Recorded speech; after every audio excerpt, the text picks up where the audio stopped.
तुरंत निकल जाओ। जो भी कुछ हुआ भविष्य में होगा उसको सोचो मत।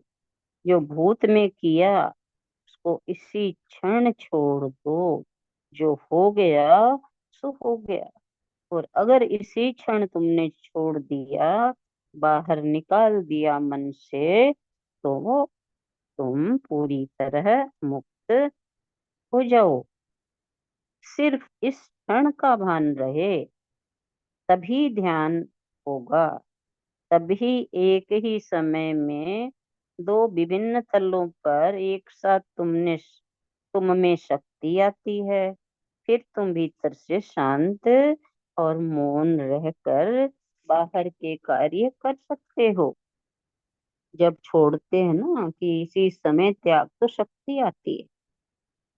बाहर चाहे कितनी भी उथल पुथल हो, उसके बीच भी अपने भीतर पूर्ण शांत रह सकते हो तुम।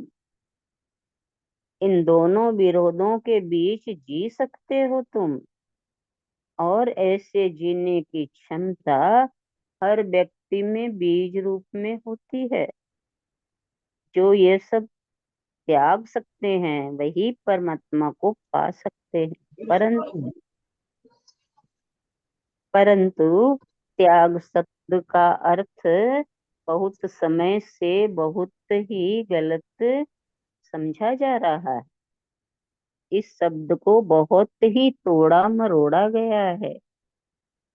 लोग त्याग से जीवन की खुशियों से दूर हो जाने का अर्थ ले लेते हैं। इस शब्द से डर जाते हैं। हमें सन्यास नहीं चाहिए, ये तो सन्यासियों के लिए ही ठीक है, आदि आदि। मैं कहता हूँ डरने की बात ही नहीं है। इस क्षण में जीने की कला और अपने मन को शून्य कर पाने की क्षमता को ही त्याग कहते हैं। इस क्षण में जीने की कला और मन को शून्य करने की क्षमता को त्याग कहते हैं। ऐसे त्याग से आपके जीवन में कोई निरस्ता नहीं आती, न ही जीवन की खुशी समाप्त होती है, बल्कि तब ही वास्तविक आनंद की लहर आती है। इनमें से भगवान ने कहा है कि 6 गुण जो बताए गए भगवान के, उपस्थिति, सार्वभौमिक कीर्ति, 8 प्रकार के धन, धर्म, प्रज्ञा और त्याग, इनमें से एक त्याग को जरा हटा कर देखो तो कितना खतरा हो जाएगा, सब अधूरा रह जाएगा।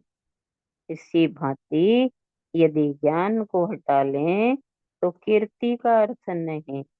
इसलिए सभी आवश्यक हैं, सभी एक दूसरे के पूरक हैं। बहुत सुंदर समझ में आया।